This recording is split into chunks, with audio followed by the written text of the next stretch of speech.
up, everybody in the online world? Welcome to Lifehouse today. My name's Ben. So glad you chose to make Lifehouse a part of your day. I'm sitting here with some friends of mine, Rick and Deb, and the reason I'm here with you guys is because we're starting a brand new series today called Love, Dates, and Heartbreaks. Okay, first question for you. You guys are married. How long have you been married? 43 years. 42 or 43? 43 years. 43 years. That's incredible. Congratulations. Congratulations on that. Okay, so I need to know, what is your secret? I'm assuming it's 43 years of happily wedded bliss. Is that, or like 42 years? A good sense of humor. Got to have a good sense of humor. That's a good one. That's a good one. I like that one. That's a good advice. You know, usually when I ask people like what their secret is to long years of marriage, one of the big things people say is, don't go to bed angry. And I want to throw up in my mouth a little bit. So that good sense of humor, right? There we go. Okay, so here's the thing. Love, dates, and heartbreaks. Do you guys, here's a question for you. Do you still date one another after 43 years of marriage? Sure, Thursday night's date night. Hey, I love it. Thursday night is date night. There you go. I think we're onto something already here. We haven't even started the message yet for this first part of the series, and we're already onto something. Regular date nights and sense of humor and throw up in your mouth. That's where we're at, I think, at this point. No, I'm kidding. I'm kidding. Do you have anything to add to that, Deb? Any other secrets? He's absolutely right. We try to laugh a lot. I love it. I love it. And yeah, well, congratulations on 43 years of marriage. If you're out there and you've been married, tell us how long you've been married. We want to know. We want to support you. And yeah, be in your corner. Thank you guys very much for being with us. We're going to go live here in about 1 minute. So we're going to see you very soon.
Oh, I need love, love, oh, to ease my mind.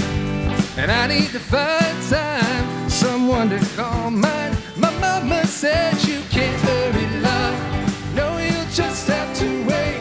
She said love don't come easy, but it's a game of give and take. You can't hurry love, no, you'll just have to wait. Just trust in a good time, no matter how long it takes. How many heartaches must I stand before I find a love to let me live again?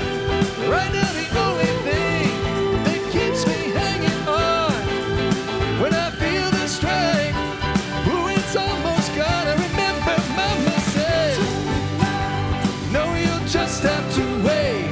She said love don't come easy, but it's a game of give and take. How long must I wait?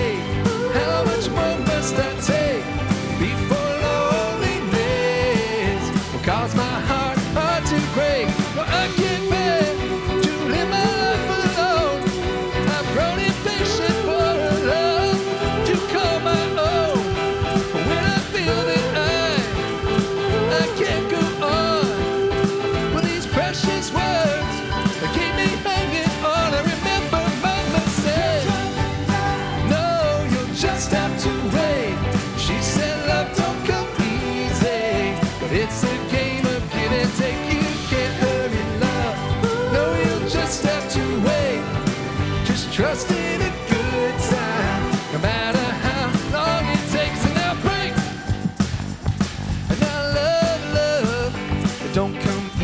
easy, but I keep on waiting, anticipating for that soft voice. Talk to me at night for some tender arms.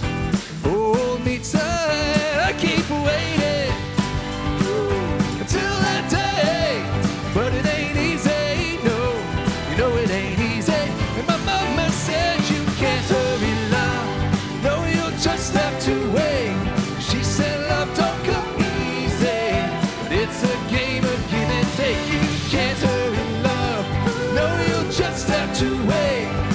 She said love don't come easy, but it's a game of give and take. You can't hurry love, no, you'll just have to wait.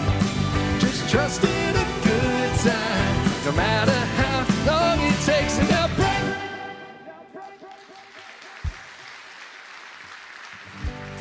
Well, what is up, everybody? How are we doing today? You guys doing all right? Welcome to Lifehouse, first of all. My name is Ben. So glad you chose to make Lifehouse a part of your day and a part of your week. So listen, what'd you guys think of Lifehouse doing a cover of Phil Collins? Who was doing a cover of the Supremes when he did it? Yeah. Listen, we are starting a brand new series today called Love, Dates, and Heartbreaks. So here's the deal.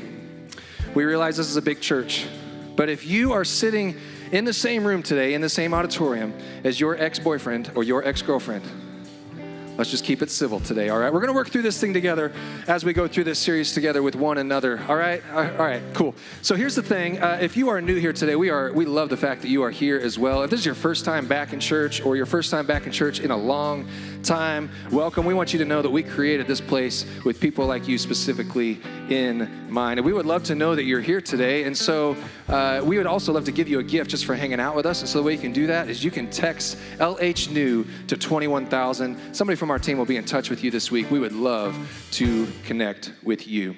All right, so listen, here's the deal. We have a very special service in store for you today. We are, like I said, we're going to continue or start our series, Love, Dates, and Heartbreaks, with part 1 here in just a minute. We're going to be here together for just under an hour, but before we get to that message, we're going to sing a couple of songs. And this first song that we're going to sing is all about a God that loves you, a God that wants to fight your battles for you, that he wants to help you work through the fears of this life. And he loves you very much. And so that's what we're going to sing about. Ryan's going to lead us in this song. I want to invite you to stand and let's sing together.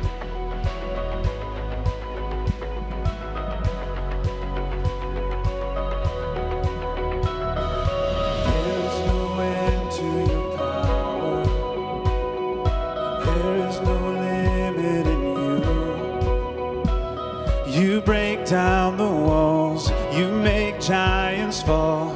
There's nothing that you cannot do. So we will not fear, no. We will not fear. You move the mountains, you part the waters, you fight our battles. Nothing's impossible. You are a strong defense. We stand in confidence. Our God unstoppable. Nothing's impossible.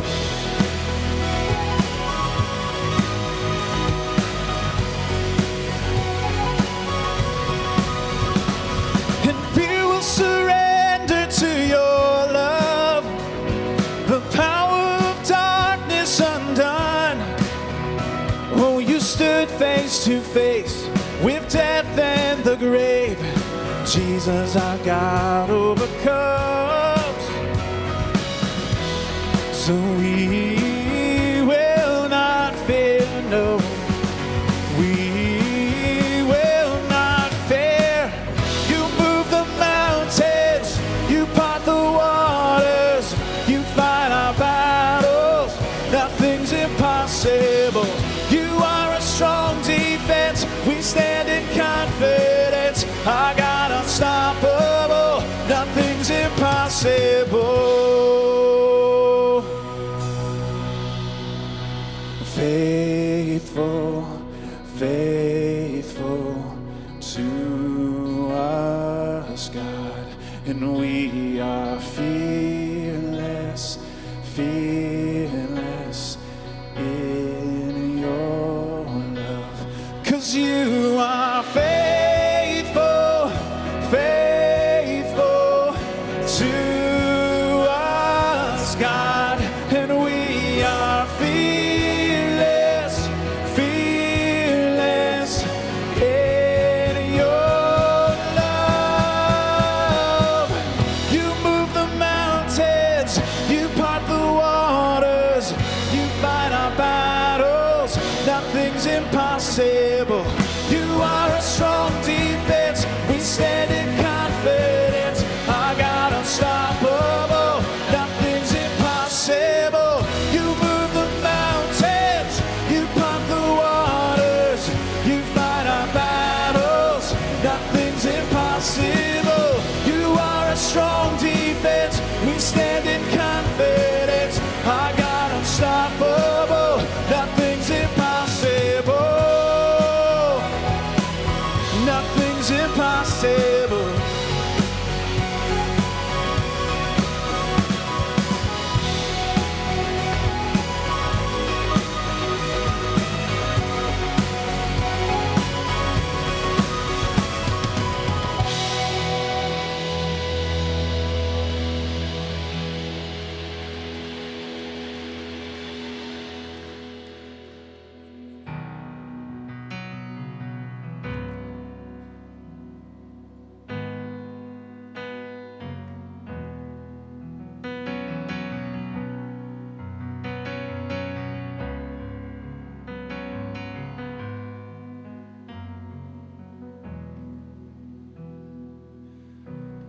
I've carried a burden for too long on my own.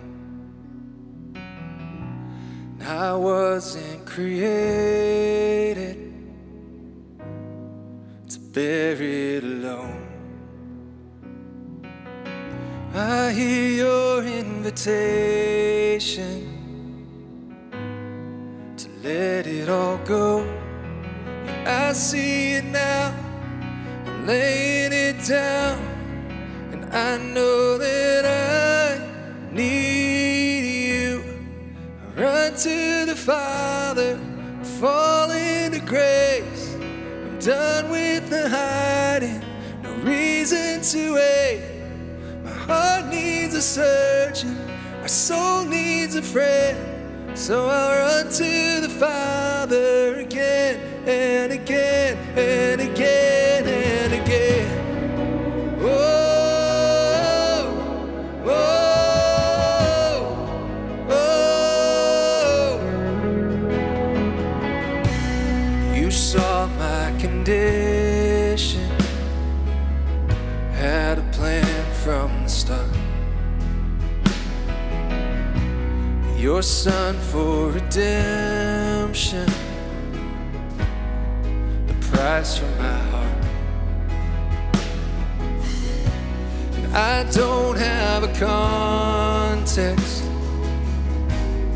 for that kind of love. I don't understand, I can't comprehend. All I know is I need you. Run to the Father, I fall into grace. I'm done with the hiding, no reason to wait. My heart needs a surgeon, my soul needs a friend. So I'll run to the Father again and again and again and again. Whoa.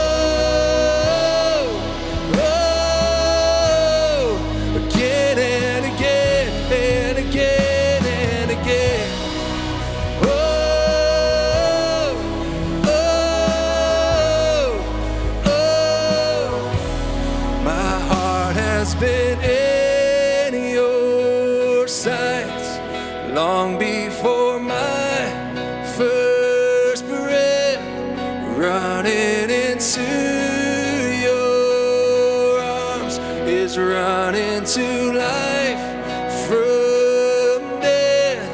And I feel this rush deep in my chest. Your mercy is calling. Just as I am, you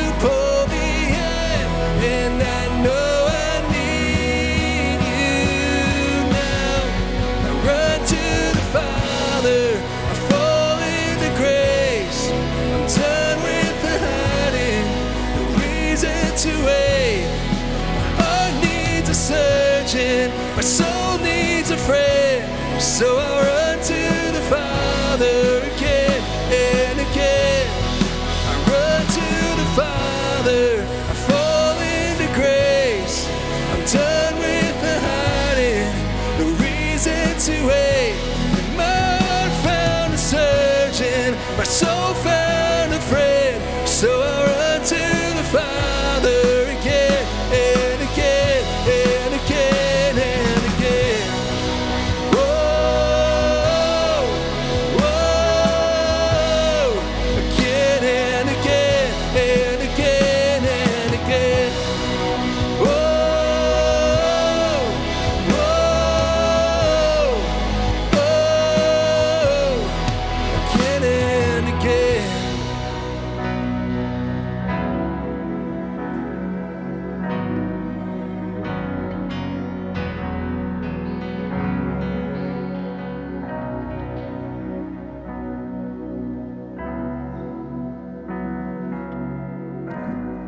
Thank you guys so much for singing with us. You can have a seat.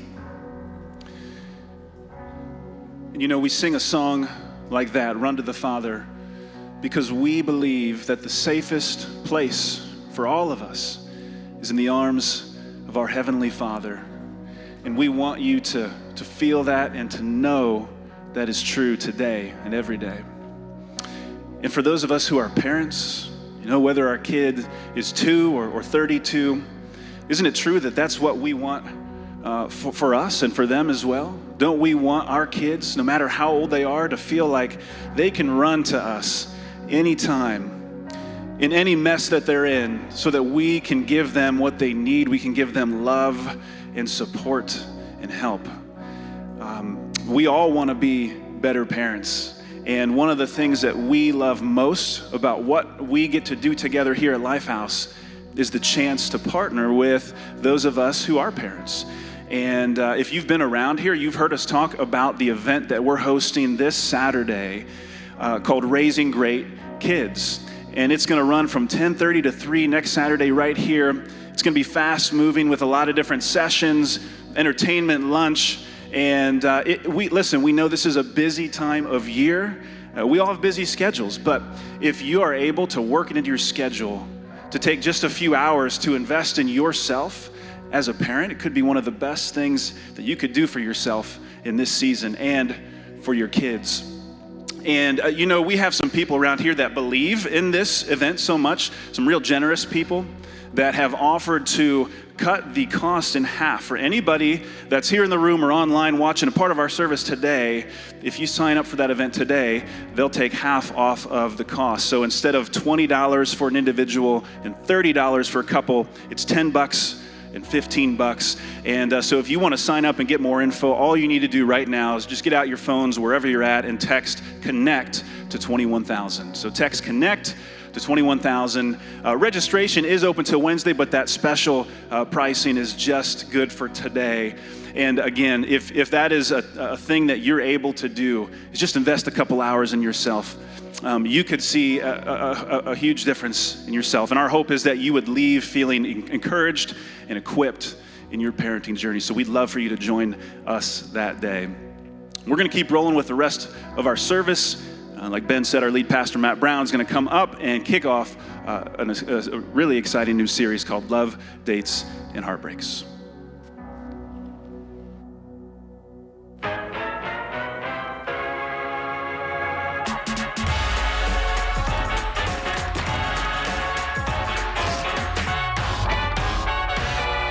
Enjoy the show.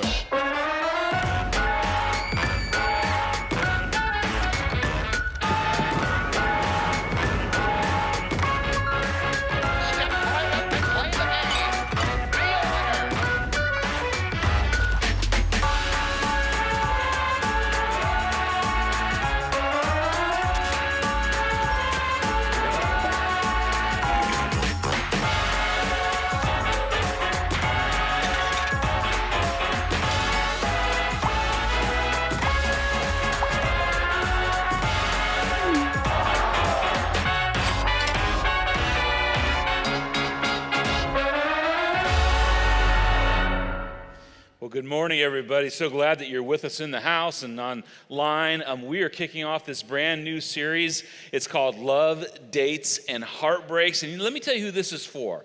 This is for anybody, whether you're a high school student that's trying to figure out the weird dating world of high school, if you're a graduate, if you're in college, trying to figure out what are my next steps with the next person I'm going to kind of connect myself to romantically. It's for those of you that are thinking about getting engaged. Maybe it's for you that are married, and how am I going to navigate the weird waters of marriage? Or maybe you were married and you found yourself not married and you're thrown back into the dating scene, and it wasn't the dating scene like it was when you were 20. It's more complicated, it's more sophisticated, it's more confusing. This is for anybody that's leaning into any kind of romantic love. And this is also a chance for me to talk about something that, if I had to be really honest, to get there really quick this morning, that breaks my heart. And we've said over the years that the things that break your heart, you should address and trying to lean in and do something about. And so this series I kind of drove wanting to do because I see things that break my heart when it comes to relationships. And what breaks my heart most is watching people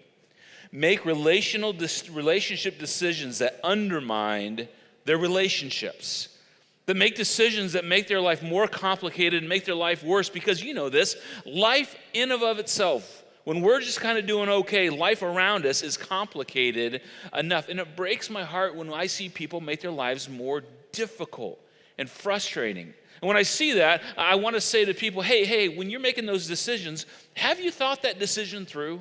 That thing that you're doing right now, have you thought that through? Or have you seen that work with anybody else? I mean, I know it works on Netflix, I know it works on the Disney Channel, but has it really worked in real life with anything else? And then I want to ask people all the time, has no one warned you about the direction and the decisions that you are making? I mean, maybe your mama warned you, or a friend warned you, or heard me warn you from stage, but are you listening? And it breaks my heart when people make decisions that make their life so much more complicated in their current relationships, and, because this is always the correlation, in their future relationships. And the other people that I'm excited about for this series, although this might feel a little offensive, so hang in here with me because we got to kind of walk through the tough part to get to some of the answers, are the people that would, maybe be considered serial daters. And you wouldn't use the word dating because dating is such an old-fashioned word, but you're kind of a person that you jump from person to person with the end goal of hooking up or a sexual encounter, or maybe for you it's one more emotional feeling that you're trying to gravitate towards so your life is a little bit more happy, that there might be something for you. And I would just say that people that are serial daters in that way, do you know that you're hurting you and you're hurting others? And here's why it breaks my heart. I don't want you to hurt you. And I don't want you to hurt other people. Now, somebody will say to me this week as they listen to these messages, yeah, but Matt, what about when it's consensual? What about when it's consensual hurt between two people? I would say you don't want consensual hurt in your life either. The other thing I don't want for anybody that's a part of our church, or you're just checking us out today, is I don't want you to be a liar for life. And this is a big deal. I don't want you to be a liar for life. Because someday you're going to tell a story. And what you're doing now through your dating relationships, your behavior, your ethics, the way you're using your sexuality will be a permanent part of your story. And one day you're going to meet someone and they're going to ask you your story. And in that moment, because of what you've done in your past, you are going to be tempted to lie. And ladies, isn't it true? Men lie way too much about their past. And too many women find out about their man's past way too late when there's a check involved and a child support involved and some other complication. And they're like, I didn't even have a choice in my own story because he lied to me. I don't want you to be a liar for life. And the reason we have a tendency to lie, and this is an old-fashioned word, but this is an old-fashioned issue, is we're ashamed, right? And what I want for you, what I want for everybody, and I thought about this, what I want for my own children is I want us to be able to tell a good story. You know what's a good story? You're walking through a department store with your spouse, and you see a person in the same store that you used to date. And instead of jumping down the toy aisle and burying yourselves in Legos so she or he does not see you, have you ever felt tempted to do that, right? Especially if you live in the town you grew up in. You're able to walk up to them and say, hey, how's it going? And when you leave them, they look back at you and say, you know what, it didn't work out between us. We weren't feeling it, but he was a good guy. He was an honorable person. Or she was a woman of integrity. Or maybe for you, the story is, in my 20s, I got a little crazy. And I kind of went off the rails with my morality. Or maybe, at 40, you got divorced, and me and the girls, we just went crazy for a while. But then I made a decision to rewrite my story. And I made a decision to turn my life in a direction that would tell a good story. I want us, no matter where you're coming from in life, no matter what you've done in your past, to be able to write a good story with the rest of your life. And I don't want you to be someone's regret. I've told this to my children, specifically my sons. I don't want you to ever be a girl's regret, a woman's regret, that when they tell their story, their biggest regret involves your name. Or their biggest 5 regrets, you're in the top 5 of their life. And what we decide now will determine if we're someone's biggest regret in the future. And men, guys, young men, boys in the room, this is tough. I don't want you to be a hypocrite. I don't want you to be a hypocrite. What do I mean by that?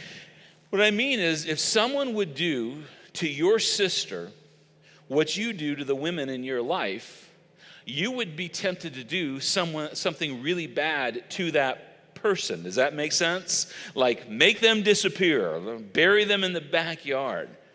And that's what is a hypocrite about so many of us men. If someone's to do to your single mom, or your daughter or your granddaughter, what you do to the women in your life, one after another, you would be very frustrated, and that makes us a hypocrite. And no one wants to be called a hypocrite.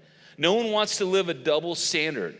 But it breaks my heart to see this. Listen, people don't come to church because they say the church is filled with hypocrites. We don't want to be a hypocrite, and I don't want you to be a hypocrite. And this series is a chance for us to step out of that way of living and that way of thinking. And ladies, I'm going to just go to a very dangerous place because I have never been a woman. I promise you, I've never gone down that road. But I don't want you ladies to be a commodity for a man. And most of the time, not all the time, but most of the time, this is a choice you get to make as a female. And you know what a commodity is? A commodity is something that is bought or sold or traded, and then it's discarded when it's been used too much. I don't want you to be a commodity. And here's what I know. Maybe you feel that way today. And here's what I want you to know is that you have immense value.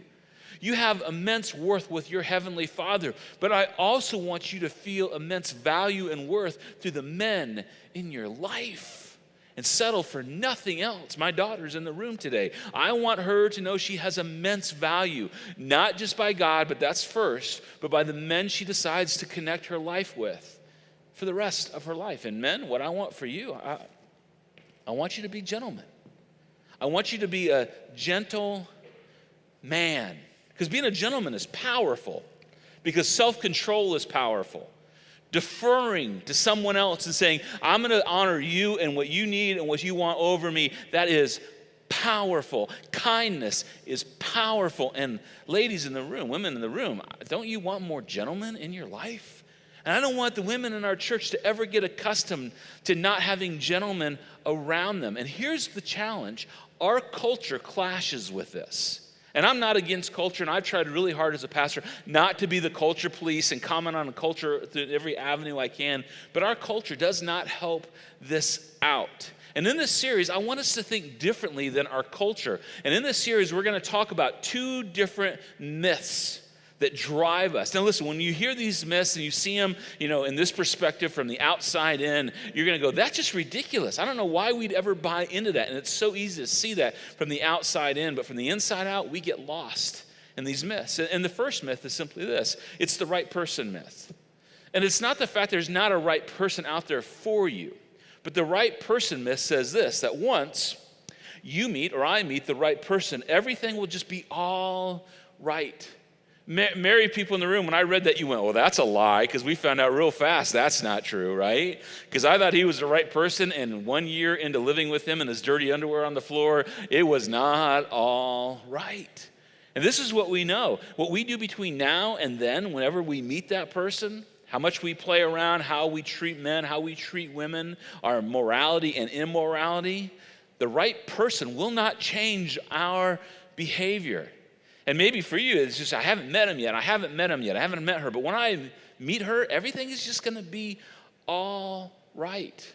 And here's the challenge with the right person myth, so you must have chosen the wrong person when things aren't working out the right way. And so what we do when things aren't working out the right way, we just look for the next right person. This is a huge problem in our culture. I said I do, now it's not okay, so I'm just going to go for the next right person. And this fuels our thinking, and it fuels our decisions. And if I'm unhappy, I just got to find the right person, because right now I'm with the wrong person. And it's so confusing. And the right person myth is this: once you find him, everything will just be fine. And it doesn't mean there's not wrong people in the world. I mean, come on, dads. The wrong dude shows up for your daughter. If the wrong dude shows up in my house for my daughter, I'm going to introduce the wrong dude to the door really hard before I open it. That's what we're supposed to do, right, fathers? Come on, I thought I'd get some response from that. That feels kind of good to me. But the right myth says, listen, if I just find this person, everything's going to be in the right direction. And when I find the right thing, guys, we'll quit looking at porn. But it's not until I find the right girl that I'll stop looking at pornography. Or maybe if you're a female, when I find the right man, I'll quit being insecure with how I feel and how I dress and how I do things. Maybe for anybody, it's, hey, when I find the right person, I'll shape up my spending habits and I'll quit going into debt. Or the other habits that people don't know about or I don't want them to find about. When I find the right person, that's all going to work out. Because when I find the right person, I'll become the right person. And when you hear that, it's ridiculous, but it's how so many of us, including me, have lived at certain times in our lives. And married people, this is for you too. It fuels our fantasy. Because there's a fantasy amongst married people that just says, if I could just go back 5 years or 10 years or 30 years and unmarry the wrong person and marry the right person, then everything would be right. And that is a myth. It's just not true. We've seen it over and over. This is what we know, that there is more to a satisfying relationship than finding or being found. And we just don't hear this. We hear this in the movies because it sells in the movies. It sells in novels. It sells on The Bachelor. No one tells us this in real life. And you watch a romantic, movie, and in the first 10 minutes of the movie, they're going to fall in love, and they're going to live happily ever after. And then you spend the next 80 minutes watching it all work out, and it's entertaining.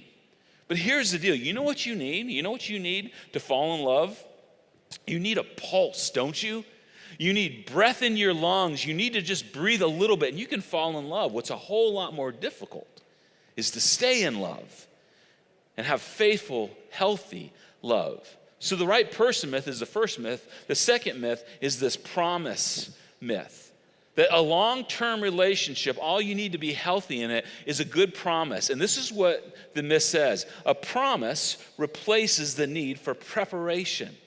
That commitment, and you may be surprised to hear me say that commitment, a really strong vow, I promise to, is the way to a healthy relationship. But it's a little bit ridiculous because you know this. A promise and a commitment can't overcome the past of what we've been doing all along. It can't substitute for the preparation we need. A new person in our life doesn't change us that much. And here's the challenge. We stand at an altar and we go, listen, I commit and I promise till death do us part.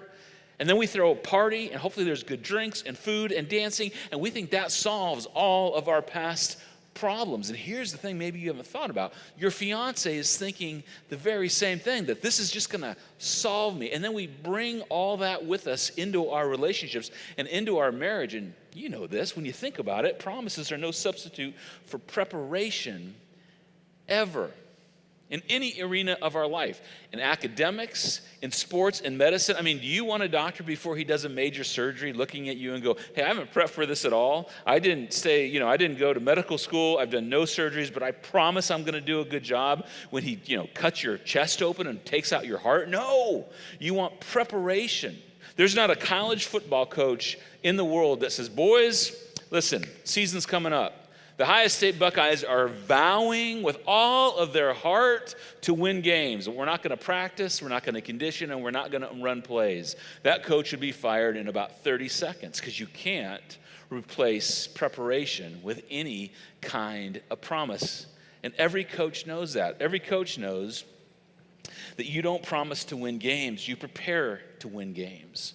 And if you want to win in the relationships of life, you have to prepare. But who teaches us this in this world we live in? Nobody. We're just told, it's just the way it is. We have to address it. We're just told, find the right person, and then you'll be the right person, and everything will be okay. And here's what may surprise you. When it comes to relationships, commitment is way overrated, because I do does not mean I can. I do does not mean I can. Now, let me ask you a question.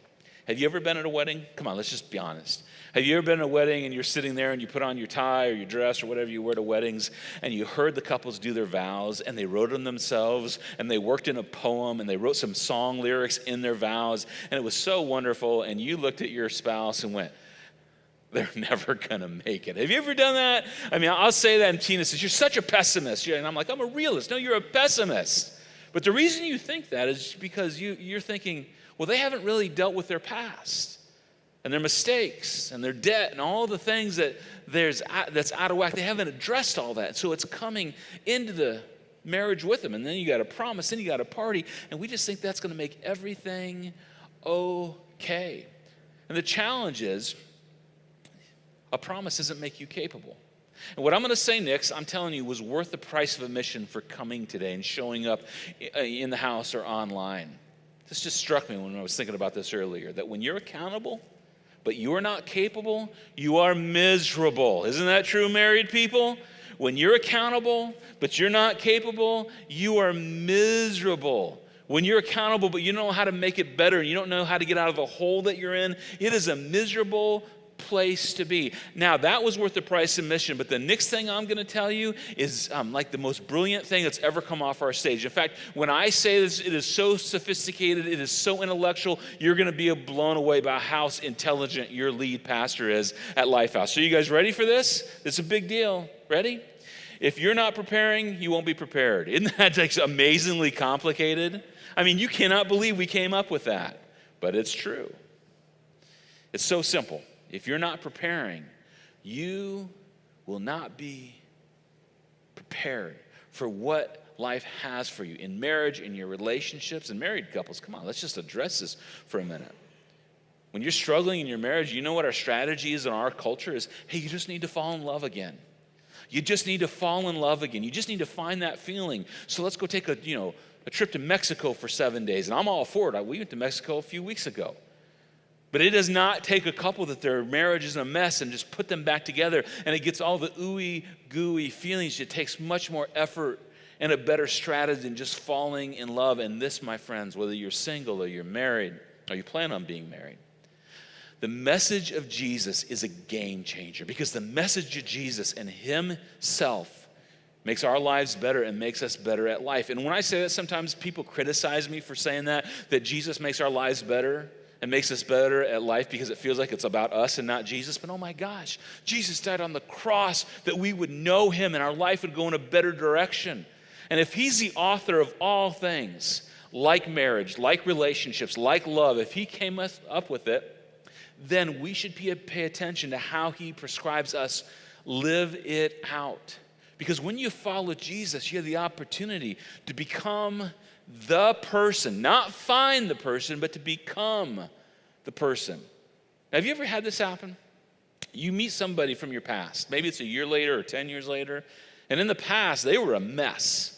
They were kind of a disaster. And then you meet them a couple years later, and their eyes are clear, and their heart is full, and their life is kind of put back together. And you're like, what happened to you? And they give you that awkward answer. I don't know. It was like God did something in my life. And they can't quite explain it, but something has happened in their life. And following Jesus didn't introduce them to a new person. It made them a new person. Because when you follow Jesus, you become the kind of person, this is huge, the person you're looking for is looking for. Let's just read that again. When you follow Jesus, you can become the kind of person, the person you're looking for, because we're all looking for someone that they're looking for. And when I become the person I'm looking for, things change. Andy Stanley, who gave us a lot of this content, which I'm so appreciative, tells this story that when he was developing some of these ideas, he gathered some young adults together, young single adults, and a young female in her mid-20s told him the story of how she was sitting with her mom in her bedroom, and she was telling her mom all about this guy she met. And her mom is just ironing some clothes, and this young gal's talking. Mom, you wouldn't believe how brilliant and how cute this guy is. He's kind, he's nice, and he's a Christian. And Mom, he's your kind of Christian, like he's really a Christian, and he has integrity, and he does the right things. And she's just going on as she tells this story. And then she said this. She said, my mom just stopped, and she put the iron down.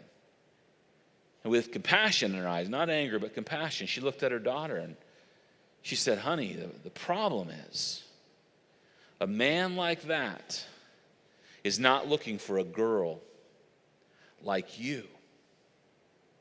And then her mom embraced her as her daughter wept because she knew it was true. But this young gal said, that was a defining moment in my life, because it's when I decided to rewrite my story and become the person I was actually looking for. And when I became that person, I would never settle for anything less, but I had to change first. And you may say, wow, that's just way too harsh, but man, it changed her life. And sometimes love requires the truth to point us in a better direction. So here's the question for all of us, single people, married people, but especially single people. Right now, are you the person you're looking for is looking for? In other words, when you find that person that's full of integrity and love and faith and a past that just says, yes, I've been following the right ways for a while, and you find that person, are you the person that person is looking for? And Jesus says this. We're going to read this in a second. When you follow me, you'll become that right person. Married people, can I ask you a question? Are you still the person they were looking for is looking for? Whereas kids and job and stress and just too much time, doing nothing to make your relationship better just made you stagnant. You just walked away from who you wanted to become. This is a great time in this series to go, you know what? I want to be that person. I want to be the person that Jesus created me to be. Jesus steps on the pages of history, and it's so important to understand this, that it was unimaginably ugly in Jesus' day. Slavery was rampant. It was as common to own a slave as it was a bicycle today. If you own a bicycle today, you probably would have owned a slave back then. It's just the way the world worked. Women were treated with no dignity and no respect, which was completely wrong. But somehow men just dominated women and treated them as property, which is awful, and I'm so glad that's changing more and more. Prostitution ran rampant. Prostitution was a way that Roman people had birth control because they didn't want to have any more babies with their wives, because then they had to split their inheritance, so they just went to prostitutes all the time. It was so ugly, and Jesus walks onto the pages of history, and he introduces a brand new relational paradigm, a whole new way that changed the first century. It literally changed Rome, and then it changed the entire world. And this relational paradigm that Jesus introduces us to, it was simple. And it was compelling, but I'm telling you, you can't miss this part. It was demanding. And it's so interesting in our world, especially in the religious world, that something can be simple and demanding at the same time. But it was also rewarding.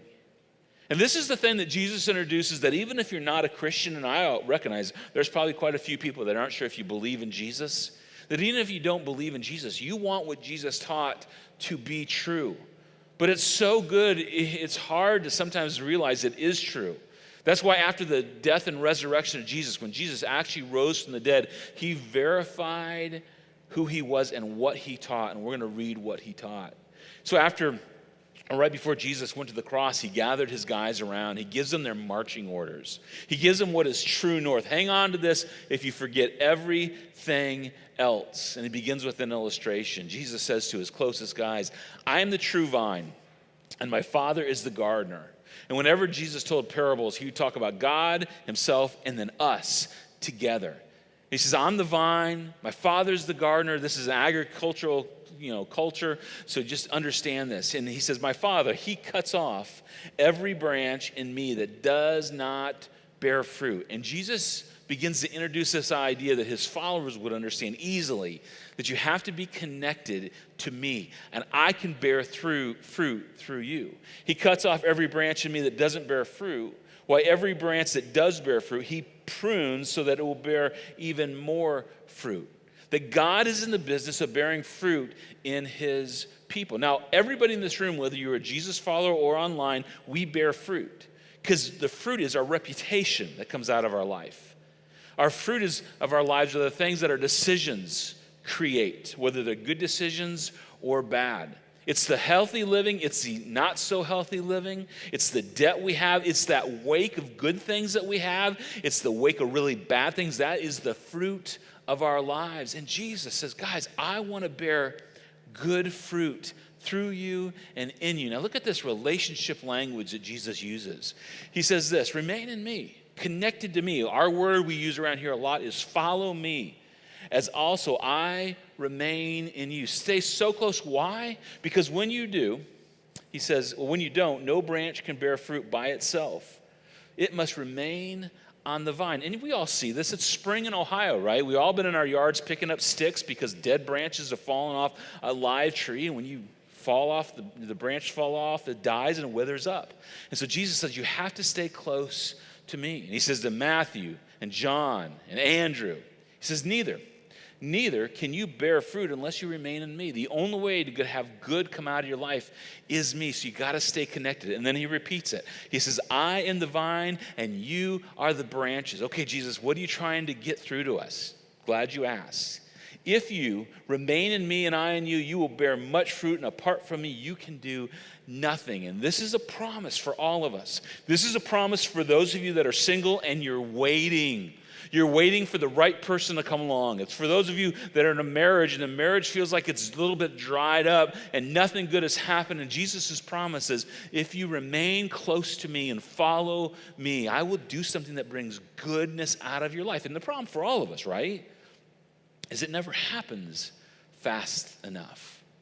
It's why, you met somebody, that person, that their life has changed. And you're like, hey, I used to date you and you were a mess, but now you kind of got it together. And they're like, yeah, I know. And they hardly ever say it's because I chose these 5 things to make my life about. And now my life is accomplished and I got these 5 good things. So often the story is not that. This is the story we hear all the time. Yeah, I know. I was a mess. And I started going to church. And I started reading the scriptures, and I didn't even understand all the scriptures, but I started reading them. And I started hanging out with people that love Jesus, and I started to just admire some of their qualities and how they were faithful and how they loved each other. And then I realized one day that I love Jesus. And I just surrendered my life to Jesus, and I said to Jesus, do something in me. I didn't meet anybody new. I became new. Jesus says this. As the Father has loved me, so I have loved you. No, wait a minute, Jesus, we're going from gardening to love. Yeah, because it's all about love. And I want you to do this. Now, he says, remain in my love. The same words as the vine and the branch, stay connected, follow, be connected. And this is the surprise, and maybe for you it's the frustration, because it probably frustrated his followers in the moment. Now, remain in my love, he goes on. If you keep my commands, and this probably was frustrating to his followers, as it might be for you, you will remain in my love. Wait a minute. Now we're talking about commands. I knew this was a bait and switch, because this was all about relationships and my marriages were going to get better, and now we have to do commands. Jesus, we got the 10 commandments. There's 600 other commandments, and now you want to give us a whole bunch more commandments, and they might have been frustrated, but like, hey, it's Jesus, and he walks on water, so John, write this stuff down. Okay, Jesus, tell us what the command is, or all those commands you're going to lay on us, because all church is about rules and commands. And this is so revolutionary. He just said, my command, my singular command, my one command is to love each other. Now, this is important. Like today, 2,000 years ago, they had heard this over and over again. Like in our culture, there's a theme, hey, we just need to love each other. We just need to love each other. Here's the challenge. Whoever's saying that has, a version of love and a political stance on love and a way to love. And I don't care what it is. We all have our own way of loving.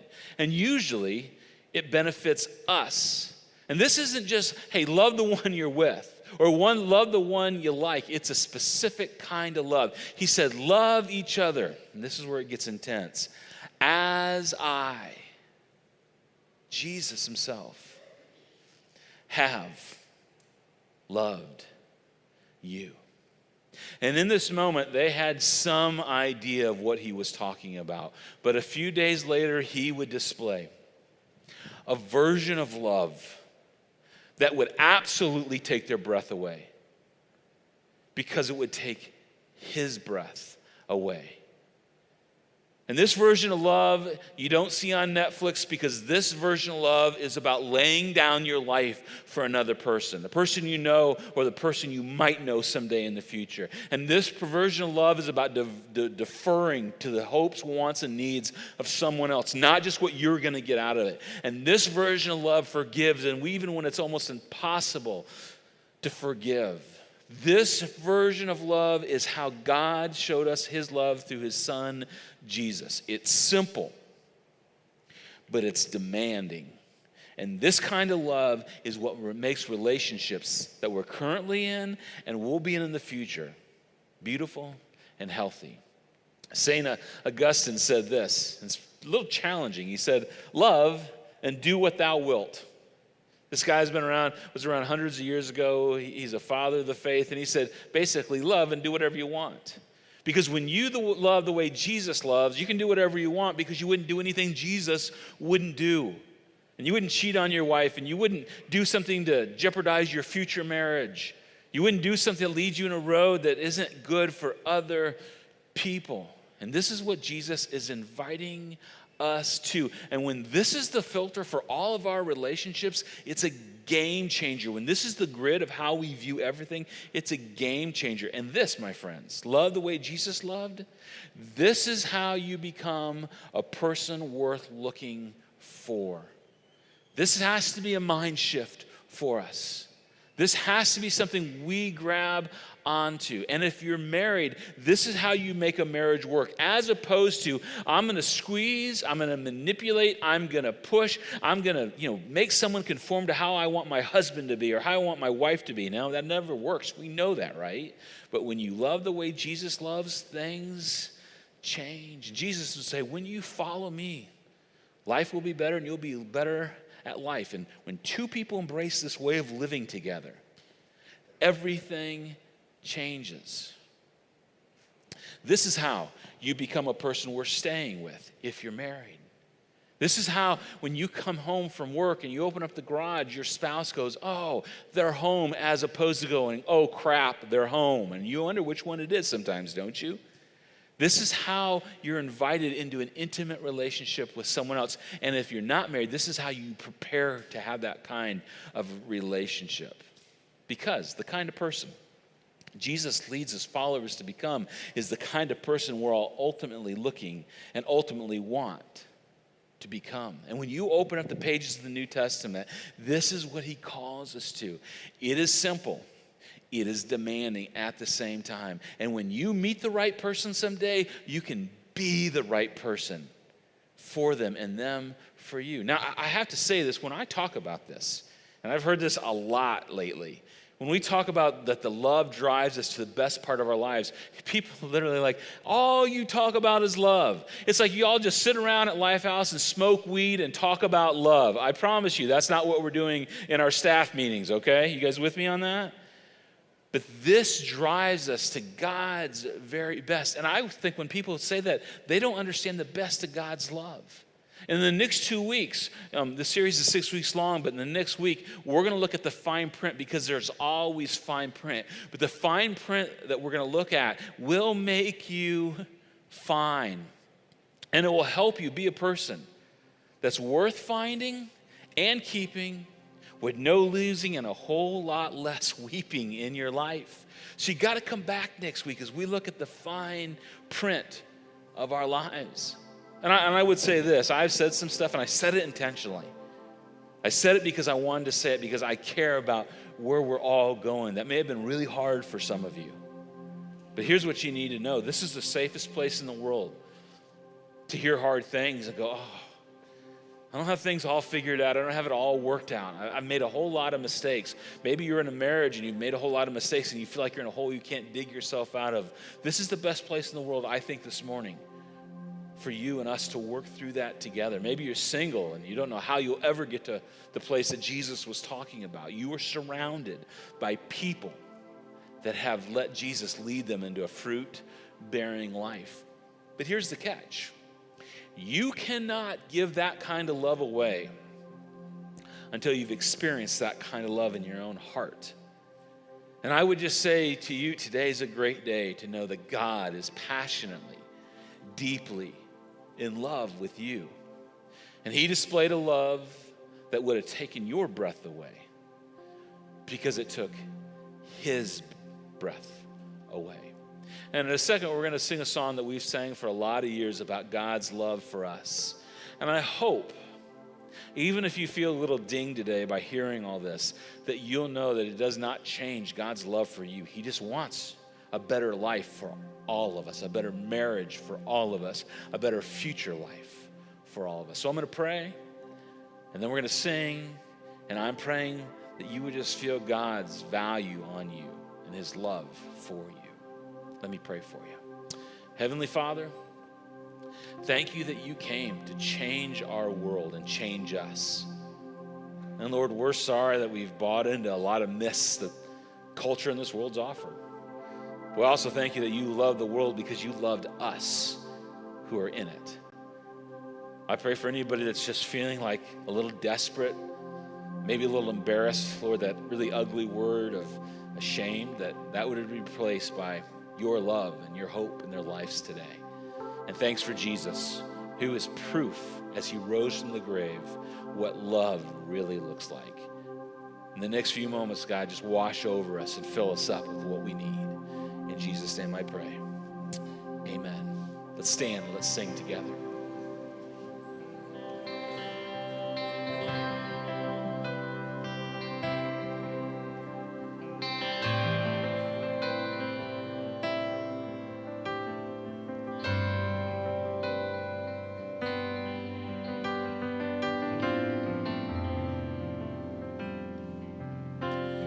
He isn't jealous for me. Love's like a hurricane. I am a tree bending beneath the weight of his wind and mercy. When all of a sudden I am unaware of these afflictions eclipsed by glory, and I realize just how beautiful you are and how great your affections are for me. And oh, how he loves us so. Oh, how he loves us. How he loves us so.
go this week in that love and the rest and the peace and the great that we get from Jesus. We love you guys. God loves you.